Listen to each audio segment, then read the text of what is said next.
One of the biggest reasons why people don't actually invest in real estate is because of analysis paralysis, and they can't actually commit to buying that property because they get too scared analyzing everything that they can't move. They just get stuck in a situation.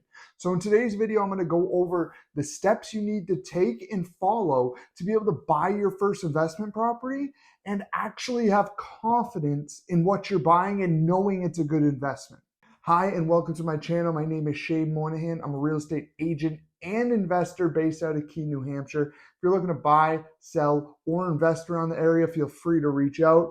If you want to follow me on Instagram, I post there pretty much daily, especially all my stories. I'm on there daily and just trying to give some value there in smaller snippets like reels and just static posts and stuff like that. So feel free to give me a follow there. So if you're new and just starting to learn about real estate investing, it's probably a scary thing to look into for you. You don't know what to buy. You don't know how you can even buy it.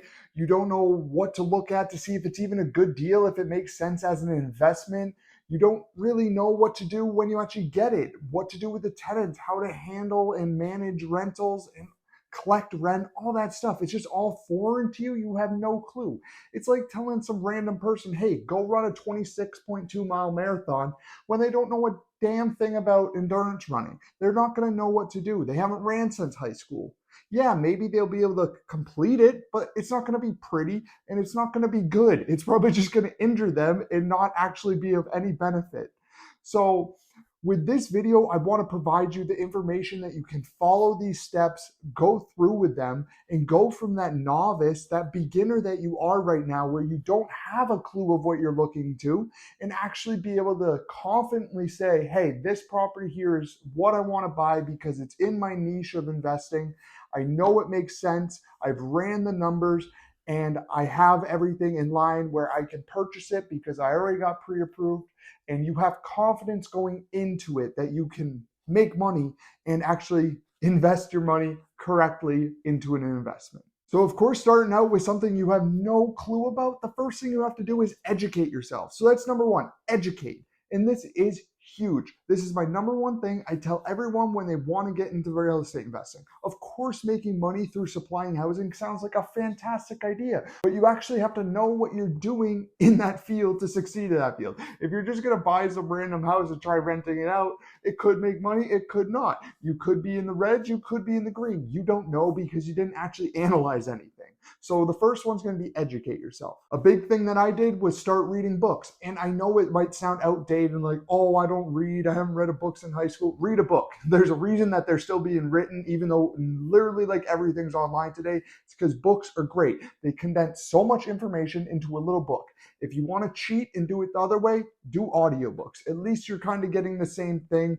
I personally think reading the book physically is going to help you learn it better and actually know it in your brain a little bit better, but that's just me. That's my way of learning. So my top 5 books for it are kind of going to have a little bit of a repetitive thing here. And the first one is How to Invest in Real Estate by Brandon Turner and Joshua Dorkin. Number 2 is How to Invest in Real Estate with No or Low Money Down by Brandon Turner. The third one is How to Manage Rental Properties by Brandon and Heather Turner, his wife. Then the fourth is going to be Rich Dad, Poor Dad by Robert Kiyosaki. This is great for all around money and just kind of changing your outlook on money and how money is actually accumulated. And number 5 is a little bit out of the blue, and it's called The Wealthy Gardener by John Soforic.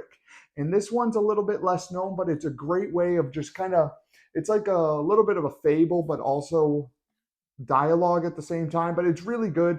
And I think it's like an easy read that gets the point across and can change your mindset around money and how you should actually be investing and kind of even just living your life. I think it's a great book. And then another thing you need to do is watch YouTube videos. You're already doing it by watching me. It's great. So keep doing that and keep, a lot of people be like, oh, you're on YouTube, you're wasting your time. No, you're not. You're learning. Actually learn, maybe take some notes. It helps. The other thing I want to say is actually like know who you're listening to though, which can be a little scary with so much stuff online nowadays. You don't really have an excuse of saying, oh, I don't know how to do something. Go Google it. Go watch a video on YouTube. It's out there. You can learn it. But with stuff, especially around money and especially around investing, do a little bit of a background on the person that you're listening to see that they're actually telling you through experiences and not just regurgitating information that they heard from some other bozo who's regurgitating it from another bozo who's actually listening to the person who did. So there's a lot of stuff that can kind of be like hidden behind a wall. It might be good information, but they don't have any clue what they're actually talking about because they never went in real life and did it. So know who you're actually going to be listening to and do a little bit of deep diving on that. Next, another huge one in education is listening to podcasts. Now, this I took full advantage of when I was still working a full-time job as a delivery driver because I was driving around a van with a bunch of parts in the back all day. I didn't have company, so I got to choose what went on the radio. And instead of listening to music for 5, 6, 7, 8 hours a day, when I was actually in the van, I would put on podcasts and learn. Keep learning and keep learning. Get it in your head. I was literally getting paid to basically get an education in real estate investing. I thought it's a win-win. How can I lose at this? I'm literally working my job while also doing my studying for the thing that I want to go do full time.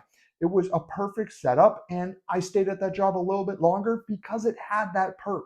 I'll be honest, I probably could have left earlier, but I stayed there because I got to listen to what I wanted, and it was a time that basically I worked on myself and did like self-improvement because other than unloading and loading parts, I was just driving. I could listen to whatever I wanted to. Number 2, it's going to be to self-audit. In this, you have to be honest with. It's not going to be fun. It's probably going to suck. Unless you're in a really great place, you're going to be like, oh crap, I really need to get my stuff together. And guess what? Yes, you do. If you're looking into real estate, that's a great beginning point. But you actually have to be qualifiable to get a mortgage and actually be able to purchase that property unless you're just sitting on boatloads of cash. If so, you probably don't need to listen to this video. Give me a call though. But if you want to actually get a loan and be able to use it to invest, you're going to have to actually set up some stuff. The one thing you want to do is look at your money situation. It can probably hurt to look at sometimes, but look at what's coming in, what you're getting paid, and what's going out, all the bills you have. And really kind of dive deep into this. Figure out what you can cut out so you can probably work more on your savings because chances are that's lacking. For me, it was changing my standards of what I would actually save. I set a standard when I got my first full-time job out of high school because I knew I was going to want to do something with my life. So I was like, I should probably start saving money for that something. And that something turned into real estate. But I was literally right out of high school. I said, I don't care what I make per week. $500 a week is going straight into my savings account. If I made $600 that week, I was living off $100. If I was making $900 that week, I was living off $400. Granted, I didn't have many expenses at the time because I just graduated high school. I was lucky enough to be living with my parents still. I had a truck payment and all that stuff, but I set the standard of $500 gets saved every week, $2,000 a month. And guess what? That adds up really quickly when you're doing it each and every week. Stick to your standards. I can't stress that enough. Stick to your standards. You're going to get a lot more self-confidence and actually be able to do stuff in life if you're sticking to your word and holding yourself accountable. Another thing you need to do is look at your credit score. And if you don't have one, go get a credit score. You kind of need it, especially to get a mortgage.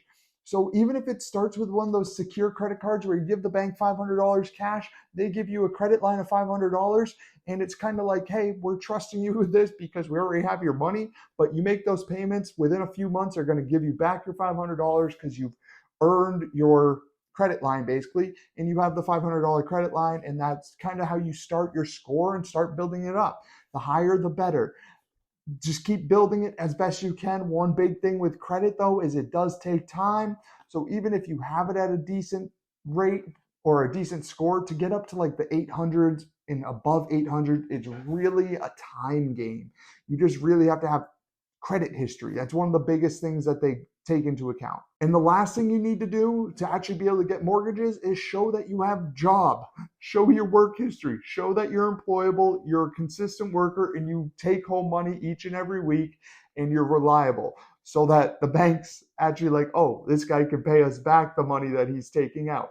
So make sure you have a good job history, and you might have to work at your job a little bit longer to actually become someone who can get pre-qualified for a mortgage. But at least in this step, you're taking it and you're learning what you need to do to get to your greater goal. Number three is to know your niche. Now, this is going to come in time with your education because when you're educating yourself on real estate investing, you're going to hear so many different ways and avenues of real estate investing. There is a plethora of them. So when you're listening to it, kind of figure out which niche that you're wanting to go down and attack. Don't just necessarily go down the one that has the biggest upside and the least barrier of entry that is going to net the most money as quickly as possible, because chances are it's not true. Most good things take time, and real estate investing is one of those things that kind of takes time. Yes, you can cash flow, and there's ways you can cash flow quicker. But to take full advantage of real estate investing, it's really a time game. And when you're looking into niches, the biggest one that I always kind of throw people towards when they're first looking into real estate investing is house hacking. The reason being is because chances are, if you're just looking into this or you're kind of new at it and you're young, you don't have a house yet. So you can do house hacking, which is where you occupy one of the units and rent out the rest. So say you buy a 3-unit, you live in one, rent out 2 units, and you can buy that with an FHA loan with 3.5% down. You have to live there a year, but it's one of those things, hey, I know what I need to do, so let's go get it done.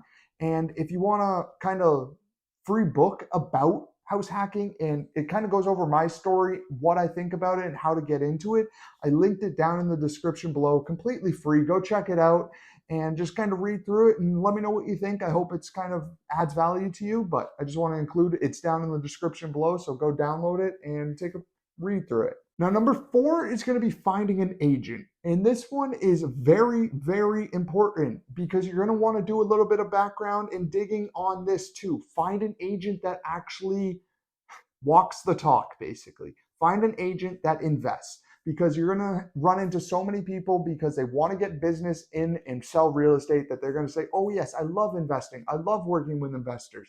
Then you ask them a few questions and you realize, 1, they don't even have an investment property. 2, they don't know what house hacking is. 3, they don't know how to run numbers. They don't know how to manage properties. They don't know any of it. They're just telling you it so that they can get a sale. So do a little digging, because finding someone that's an investor-friendly agent, 1, if you're new to this, which I'm taking it you are if you're like actually watching this video, you're going to want to have a little bit of guidance when you're going through that first deal. So if you get someone that's already doing it and already an investor, they can kind of give you those little heads up. Hey, this might be a red flag. Hey, you might want to look out for this specific thing while taking on a tenant, because inheriting tenants comes with a whole mess, and it can be a horrible situation. It can be a great situation. So actually getting someone who has done it before you is a huge, huge help. And down the road, if you continue to invest, this could lead to that agent bringing you off-market deals that you don't have any competition against, because it hasn't even hit the MLS, so you can buy it before anyone else does. So establishing this relationship with an agent is huge.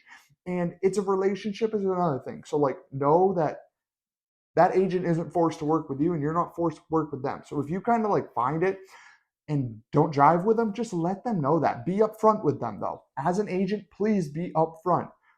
Some agents might take offense to it, but if they have a straight head, they won't take offense to it, because working with someone that doesn't want to work with you is no fun. So just be honest. Thank you. And number 5, the last one, is to connect with a lender. And this I put last because the agent, if they're an investor friendly agent, which they better be if you're watching this video, find yourself someone that actually does what they say they do. And they're going to be able to put you in contact with a lender that is also knowledgeable on this stuff. And like for a first time investor, house hacking is a great solution. So they'll know what house hacking is. They'll know how house hacking works and the guidelines that they have to work around, or things to point out to you as the buyer. Say, hey, when you're looking at properties, make sure for this, this, and this, that it's actually qualified through that loan for you to purchase.